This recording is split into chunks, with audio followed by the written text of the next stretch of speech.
Burnice is the hottest new character in Zenless Zone Zero, and I gotta say, she is fiery, she's fast, and most of all, so fun. If you're thinking about pulling her, this is the video for you.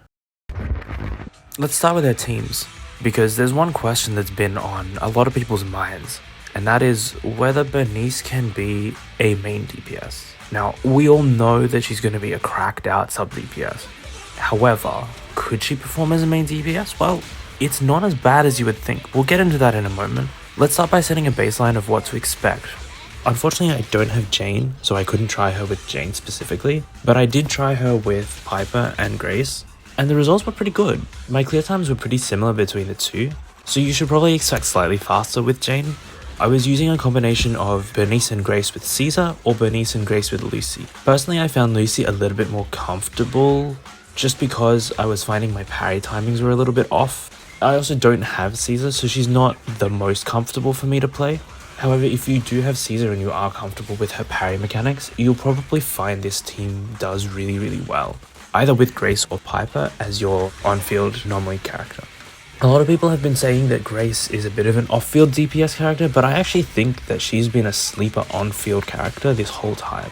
She hasn't had a sub DPS like Burnice to do that off-field damage to enable her disorder. Now that she does, the future looks pretty bright for her. In my opinion, she does require Burnice to see her full damage potential, because on her own as a main carry, she has been pretty underwhelming. However, with Burnice, the amount of disorders you're triggering is pretty insane. Going back to Piper, I think Piper's pretty strong as well. Personally, I find her playstyle a little slow and clunky, but if you enjoy her, I think you can definitely see a strong team here. With Jane, you're likely to see less of an upgrade just because Jane's performance isn't reliant on disorder. Most of her teams with Grace haven't been that good, and she's been able to play into the Hypercarry style pretty well. However, if you are wanting to play Burnice and Jane together, you'll see a strong team, and it should be an upgrade, but Jane on her own is strong enough to carry the team. Something you could try as well is Burnice with Grace and Rena. Rena will extend Grace's shock duration by 3 seconds, which just means extra disorder damage when you do trigger it. If you do go for Rena, make sure you build pen ratio on both Grace and Burnice's disc 5, as well as going for Grace's signature W engine if you can. On to Burnice and Soldier 11. Honestly, I expected this team to be underwhelming, and it was definitely slower than the disorder team. Part of that is probably due to the trial, boosting disorder and anomaly damage. However, as an equalizing factor, I only used my ult on the Soldier 11 team and not on the disorder team, and it still came out reasonably slower. I also tried with Kaleda, and the clear times were pretty similar. I think it's more of a case of Soldier 11 not necessarily needing Burnice. The mono fire team as is, Soldier 11, Kaleda and Lucy, have been pretty consistent at having burn uptime. The only scenario where I can see Burnice being a straight upgrade is if you bring Caesar in. Caesar and Burnice are a great supporting duo for Soldier 11, because not only do you get the anti-interrupt from Caesar, but you also still maintain 100% burn time from the mono fire team. However, if you don't have Kaleda, I can see Burnice being a solid choice. One thing to note about putting Burnice in the mono fire team is that you won't get full value out of her burn. A lot of the time, her burn will be devalued by other characters on the team also applying burn, as well as the fact that her burn will usually get refreshed before it gets to the end of its duration. I will also mention that I did try Seth with most of these teams, especially the ones with Grace. He performed okay, however, because both Burnice and Grace are doing damage in these teams, it was honestly a little bit lackluster. The support from Caesar and Lucy being applied to both party members makes them the stronger choices. Okay, now the question you've all been waiting for. Is Burnice viable as a solo carrier? Well, honestly, I think the answer is yes. She performed faster than most of the Soldier 11 teams, which was really surprising. The playstyle is a little clunky. I wouldn't recommend Burnice being played this way. It wasn't as fun as playing her in the sub DPS role. However, if you really love Burnice, I could see her being played in this style, especially if you ended up getting her Cinema 4, which allows her to go for split scaling with Anomaly and Crit. We'll touch on that a little bit more later, but if you did want to play Burnice in a main carry situation, I would pair her with Caesar and Lucy. This comp boosts Burnice's attack to ungodly levels, which would allow you to then focus on building for Anomaly and Crit. While the trial Burnice didn't build for crit, the fact that it was keeping up with some of the other comps is pretty insane. Yes, Anomaly was buffed a little bit, but it shouldn't be keeping up as well as it did with the Soldier 11 comp.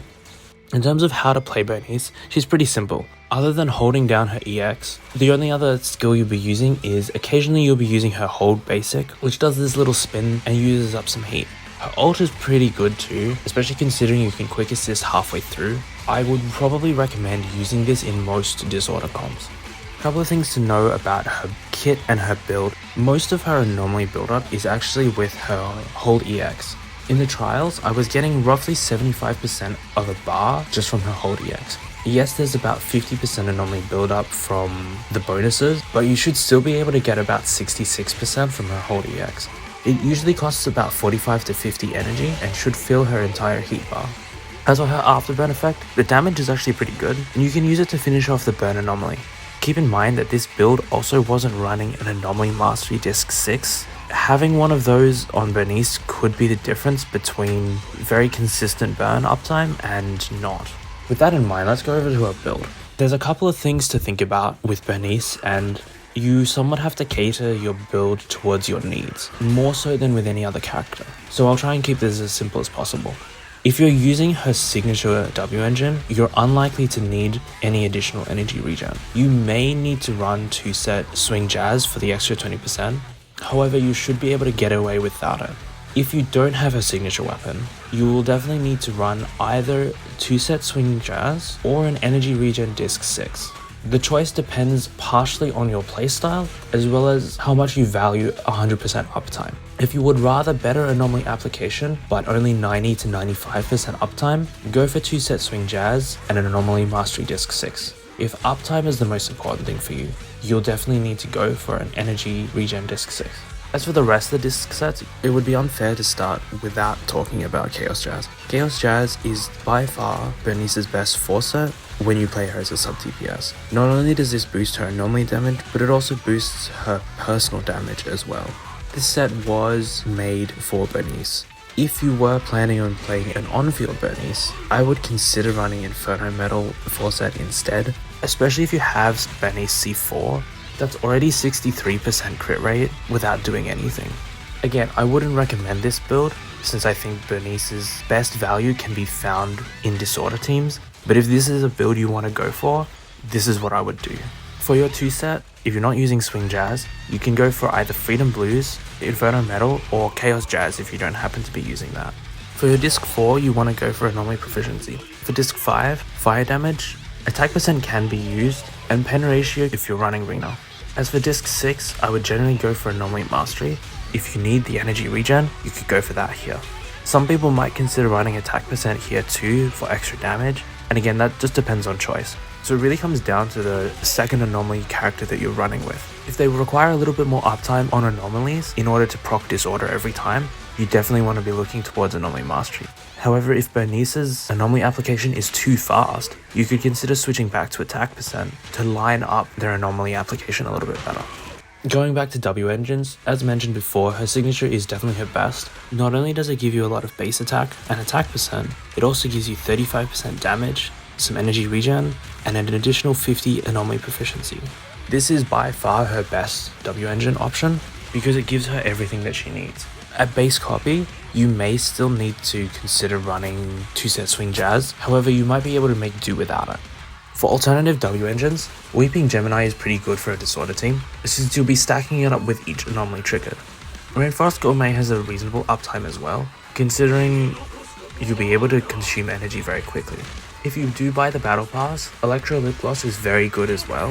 It has a high uptime as well, and is probably your best option at 5 copies. However, nobody has 5 copies yet, so I would probably stick to Weeping Gemini. Moving on to her skills, you really only need to level up her EX special and her ultimate and chain attack. You may find some value in leveling up her basic, because you can use the charge version to do some extra damage. As for her dodge and assist, you can level these up as needed. If you're using Burnice on field, these are going to be a higher priority. Her passive is pretty important as well, since it gives her energy regen and also increases her afterburn damage. Getting passive F is a higher priority on Burnice than it is for other characters.